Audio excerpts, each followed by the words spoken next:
If you've ever grown chilies for more than one season, you probably know this exact feeling. The plant looks strong. The leaves are dark and glossy. It flowers beautifully right on schedule in early summer. And then, somewhere in the thick of the season, everything just slows down. Flowers open, sit there for a day or two, and drop off before they ever set fruit. The plant stops pushing out new pods, even though from the outside it still looks perfectly healthy. Nothing is wilting. Nothing looks sick. It's just not producing the way you know it can. You water it on the same schedule you always have. You fed it whatever fertilizer the folks at the garden center pointed you toward. And still, the plant seems to be holding something back instead of giving you the harvest you were hoping for. I remember this happening to me a few summers back, standing in my backyard on a warm July evening with a watering can in one hand, looking at two chili plants sitting side by side on the same stretch of patio. Same variety, same bag of potting mix, same size pots, same watering can, filled from the same hose, poured on the same days at the same time. And yet one plant just kept going. Flower after flower, tiny green pods swelling up almost daily, while the other one had practically stalled. It still had healthy leaves. It just wasn't giving me anything. Same everything, except the results were nowhere close to the same. That difference sat with me for weeks. I kept walking past those two pots, comparing them, trying to figure out what I was missing. And it eventually led me to something I really wasn't expecting. I want to walk you through what I found because it turns out the answer was something most of us already have sitting in a cupboard at home, and it's one of those quiet tricks that gardeners a generation or two before us leaned on all the time, long before fancy fertilizer blends, and specialty plant foods took over the shelves at every garden center. If this kind of straightforward, been-there-done-it gardening talk is the kind of thing you enjoy, the kind that's about what genuinely works rather than what looks flashy in a thumbnail, go ahead and give this video a like and subscribe to the channel. It really does help more than you'd think, and I've got plenty more of these stories to share with you. Here's something it took me an embarrassingly long time to really understand, even after years of growing peppers. A chili plant doesn't need the same things all the way through its life. When it's young, it's almost entirely focused on building leaves, stems, and roots, and nitrogen is the nutrient doing most of the heavy lifting during that stage. That's why a young chili plant responds so well to a nitrogen-rich feed early on, filling out fast and looking lush and green. But once that plant shifts into flowering and starts setting fruit, its whole set of priorities changes. It's no longer just trying to grow bigger. It's trying to produce flowers, hold onto them long enough for pollination, and then ripen fruit all the way through. And that's a completely different kind of demand on the soil and on the plant itself. A lot of home gardens, and a lot of container setups especially, are actually pretty well suited for that early leafy stage. There's usually enough of the big three nutrients, nitrogen, phosphorus, and potassium, to get a plant up and growing without much trouble. But once that plant tips over into heavy flowering and fruiting, a garden that looked perfectly fine a month earlier can quietly start falling short. And that's almost always right around when gardeners like us start scratching our heads. The frustrating part is that the plant still looks healthy at a glance. So it's easy to chalk the slowdown up to bad luck, a difficult variety, or just an unusually hot stretch of weather. I did exactly that for years. My answer to almost any slowdown was the same tired move. Reach for a stronger fertilizer, or just use more of what I already had. Standing there between those two pots that July, though, I finally had to admit that wasn't fixing anything. Piling on more of the same feed isn't the same thing as giving a plant what it's actually running short on. That's when I started digging into what else could be going on, and the answer wasn't another fertilizer at all. It wasn't something I had to special order or hunt down at a nursery across town. It was Epsom salt, sitting quietly on a shelf in my own laundry room the whole time, right next to the baking soda and the vinegar. I'd walked past that container more times than I could count without ever once thinking about the garden. And here's the part that genuinely caught me off guard. It wasn't that experienced growers had been using it for years, because plenty of old gardening books mention it in passing. What surprised me was how little of it you actually need. A single level spoonful, dissolved properly in water, is often enough to correct the kind of shortfall that's been quietly holding a plant back. I know that sounds almost too simple to matter, so let me walk you through why it actually works, because there's real science behind it, and it's not just an old wives' tale passed down for no reason. Epsom salt is magnesium sulfate. That's really just magnesium and sulfur bound together, two nutrients a chili plant absolutely needs, just in much smaller quantities than nitrogen, phosphorus, or potassium. Magnesium sits right at the center of every chlorophyll molecule, which means it's directly involved in how a plant captures sunlight and turns it into energy. Without enough magnesium available, a plant simply can't photosynthesize as efficiently as it should, even if every other condition looks perfect. You'll usually spot an early shortfall as a kind of yellowing that shows up between the veins on the older, lower leaves, while the veins themselves stay noticeably green. It's a distinctive pattern once you know what you're looking for, and it's easy to miss if you're not paying close attention, especially on a plant that's otherwise still producing some fruit. But something still didn't add up for me. Same variety, same soil, same watering can, same amount of sun. So why would one pot fall behind and not the other? This is where most people, myself included, get it wrong. Most ordinary garden soil actually contains a reasonable baseline of magnesium, enough for basic leafy growth without any issue. A real shortfall tends to show up specifically during heavy flowering and fruiting, when the plant's demand for magnesium climbs a lot higher than it was earlier in the season. And it shows up fastest in containers because regular watering slowly washes nutrients out through the drainage holes over time, far faster than it happens in an open garden bed where the soil has more volume and more going on biologically to hold onto minerals. Looking back at those two pots, I don't think one plant was simply stronger or healthier than the other. I think it just reached its limit later. Tiny differences in root spread, in exactly how the soil packed down, in which pot got a few extra minutes of afternoon shade from a nearby fence, all of that can add up and make two nearly identical plants behave in noticeably different ways, even sitting a few feet apart. That finally explained the gap between my two plants. But it left me with one more question worth chasing down. If magnesium was really the whole story, why does Epsom salt bother including sulfur as well?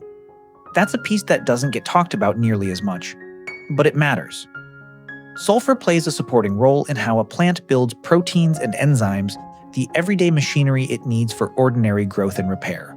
It's not the star of the show the way magnesium is for flowering and fruiting, but it's part of the same overall picture, quietly backing up everything else that's happening inside the plant. Now, I want to be completely upfront with you about this, the same way I wish someone had been upfront with me the first time I heard about it. Epsom salt is not a fertilizer, and it was never meant to act like one. It has no nitrogen, no phosphorus, and no potassium, the three nutrients a chili plant needs in the largest amounts by far. It won't rescue a plant that's underwatered, it won't fix poor drainage, it won't make up for a spot that simply doesn't get enough direct sun. What it can do, when there's a genuine magnesium shortfall behind the scenes, is help support steadier flowering and more even fruit development. That's the honest, limited scope of what it does. Nothing more. And I'd rather tell you that plainly than oversell it to you. Here's where I made my own biggest mistake with it, and I'd rather you skip this step entirely.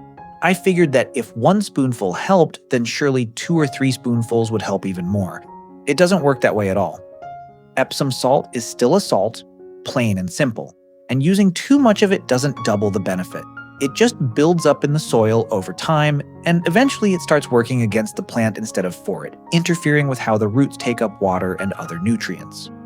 So here's the routine I eventually settled on once I stopped trying to rush the process and force faster results. 1 level tablespoon dissolved completely in a full gallon of water, stirred until it's fully dissolved. No gritty crystals left sitting at the bottom, so the roots take it up evenly instead of getting hit with an uneven, overly concentrated dose in one small patch of soil. I like to do this early in the morning, not long after sunrise, when the soil still feels cool under my fingers and there's still a bit of dew sitting on the leaves. I pour it slowly around the base of each plant and just watch the soil soak it in at its own pace, never all at once. I do this roughly once every 3 to 4 weeks and only during the flowering and fruiting stage, never before it and never constantly through the whole season. Timing really does matter more than the amount does if I'm being completely honest with you.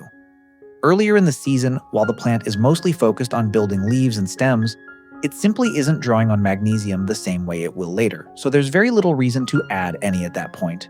It's once flowering kicks in and fruit starts setting that a magnesium boost, if it's actually needed, tends to make the most noticeable difference. A couple of other things are worth keeping in mind here. Don't reach for Epsom salt if your leaves already look uniformly green and your plant is flowering and fruiting just fine on its own.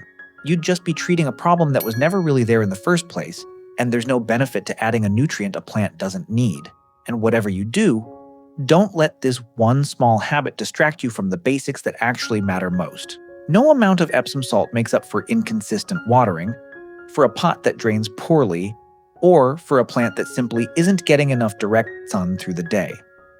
Those fundamentals always come first, no exceptions, and they're worth double-checking before you assume magnesium is your issue at all. I also want to mention something a neighbor of mine pointed out after I first shared this with a few people down the street. She's been growing peppers in the same raised beds for over 20 years, and she told me she'd noticed the exact same pattern I had, but in her case it wasn't about pots versus open beds at all. It was about which plants were tucked closer to a downspout. The ones nearer the gutter, getting a little extra runoff every time it rained, seemed to slow down in fruiting a bit earlier in the season than the ones planted further away.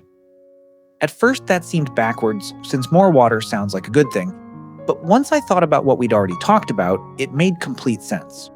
Extra water moving through the soil more often means nutrients, including magnesium, get washed down past the root zone and out of reach faster. It's the same underlying issue as a container leaching nutrients through its drainage holes, just playing out in a garden bed instead of a pot. It's a good reminder that this isn't only a container gardening issue. Anywhere water moves through soil a little faster than usual, whether that's a raised bed near a downspout, a sandy patch of ground that drains quickly, or a pot with generous drainage holes, magnesium can end up in shorter supply than you'd expect just by looking at the plant. It's also worth saying a word about how this fits alongside the rest of what you're already doing in the garden. If you're feeding your chili plants a balanced fertilizer through the season, one that already includes some magnesium in the mix, you may never need to reach for Epsom salt at all. Plenty of well-formulated tomato and pepper feeds already account for this. This trick tends to matter most for gardeners using a simpler nitrogen-heavy feed, or for anyone who's been leaning mostly on compost and a basic all-purpose fertilizer without giving much thought to the secondary nutrients. If that sounds like your setup, keep an eye on those older leaves as the season moves into full flowering, and you'll have a much better sense of whether this is worth trying at all. One more thing I've picked up since that first summer is that it helps to keep a small notebook, or even just notes on your phone, tracking when you see that yellowing pattern show up and when you water in a dose of Epsom salt. After a season or two of doing this, you start to notice your own rhythm. Some gardeners find their plants need this maybe once a season. Others, especially those growing in smaller containers with frequent watering, find they need it closer to every 3 weeks through the peak of summer. There's no single right answer for every garden, and that's really the point. The plant itself and the pattern on its leaves is a far better guide than any fixed schedule someone else hands you. Let me be honest with you about what to actually expect from this, because I don't believe in overselling a simple trick just to make a video sound more exciting than it really is. You're not going to watch your chili plant transform overnight, and you're not going to see some dramatic explosion of fruit that wasn't there the week before. What you might notice, with consistent care and a soil that genuinely was running low, is deeper, richer green foliage over the following couple of weeks, steadier flowering through the rest of the season instead of the stop-and-start pattern you had before, and fruit that develops a little more evenly instead of stalling out halfway through and dropping off the plant. I remember standing there in my backyard in July, staring at those 2 pots and turning the question over and over in my head. By late August, I found myself standing in almost that exact same spot again, except this time I had a handful of fresh chilies in my hand instead of a head full of unanswered questions. They were still the very same variety, in the very same pots, watered with the very same can. The one thing that had actually changed more than anything in the soil was my own understanding of what those plants needed from me at that particular stage of their growth. Looking back on it now, I don't think it was really the spoonful of Epsom salt that made the difference on its own. It was finally understanding why I was using it in the first place, and when it actually mattered versus when it didn't. Those 2 pots taught me something I still carry with me into every single growing season since.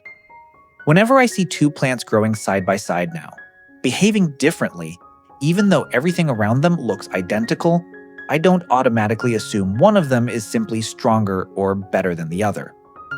I've learned to stop and ask what that plant might actually be trying to tell me. Healthy-looking plants rarely need some dramatic rescue plan or an expensive bag of specialty fertilizer to turn things around. More often than not, they're just waiting for someone to notice the one small thing that's quietly missing from the picture.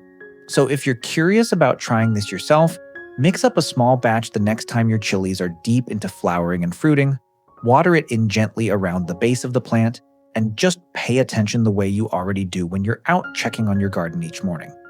Give it a few weeks and see what you notice. And if you've got your own version of this, some small trick or fix that got passed down to you from a parent, a grandparent, or an old neighbor who always seemed to know exactly what their garden needed, I'd genuinely love to hear about it. Drop it in the comments below. I read every single one, and honestly, some of the best tips I've ever picked up came straight from viewers sharing what worked for them. If this kind of old-fashioned, hands-in-the-dirt gardening talk is something you enjoy, the kind built around real experience instead of trends, stick around and subscribe to Garden Crumbs. I'll keep sharing what I've learned, one season and one small lesson at a time, and I've got a lot more of these stories still to tell you. Before I close things out, I want to leave you with one more thought because I think it matters just as much as the trick itself. Gardening has a way of humbling you right when you think you've got it figured out. I'd been growing chilies for years before that summer, and I still assumed a healthy-looking plant that wasn't producing much was simply having an off year. It took 2 pots sitting a few feet apart, behaving in completely different ways, to make me slow down and actually look closer instead of reaching for another bag of fertilizer out of habit. That's really the heart of what I want to pass along to you today. It's not just about Epsom salt or magnesium or any one specific fix. It's about paying attention to the small signals a plant gives you along the way, the subtle things that are easy to overlook when everything still looks basically fine on the surface. A little bit of yellowing between the veins on an older leaf, a flower that opens and drops without ever setting fruit, a plant that's clearly still alive and healthy but has simply stopped moving forward the way it was a few weeks earlier. Those are all quiet clues, and once you start noticing them, you start gardening a little differently. I'll also say this because I think it's worth repeating. Epsom salt isn't a miracle cure, and I never want to present it that way to you. It's one small, low-cost tool that happens to solve one specific, fairly common problem during a specific stage of growth. It works because it addresses an actual, genuine gap, not because it's some secret ingredient that fixes everything a plant could possibly struggle with. The moment you start treating it like a cure-all is the moment it stops being useful and starts becoming just another habit you do without thinking. The same mistake I made when I assumed more was automatically better. If there's one single thing I'd want you to walk away with from this video, it's this. Don't assume a healthy-looking plant that's underperforming is simply doing its best. More often than not, it's telling you something quietly, if you're willing to slow down long enough to notice. Sometimes that something really is as simple as a spoonful of magnesium, dissolved properly and given at the right moment in its growth. And sometimes it's something else entirely, watering, drainage, sunlight. And that's exactly why the basics always come first before you ever reach for a fix like this one. I hope this saves at least one of you the weeks of head scratching it cost me that summer, standing between 2 pots that should have looked identical and didn't. Give it a try the next time your own chili plants seem to stall out mid-season. Keep an eye on those older leaves, and trust what you see out there in your own garden over any generic advice, including mine.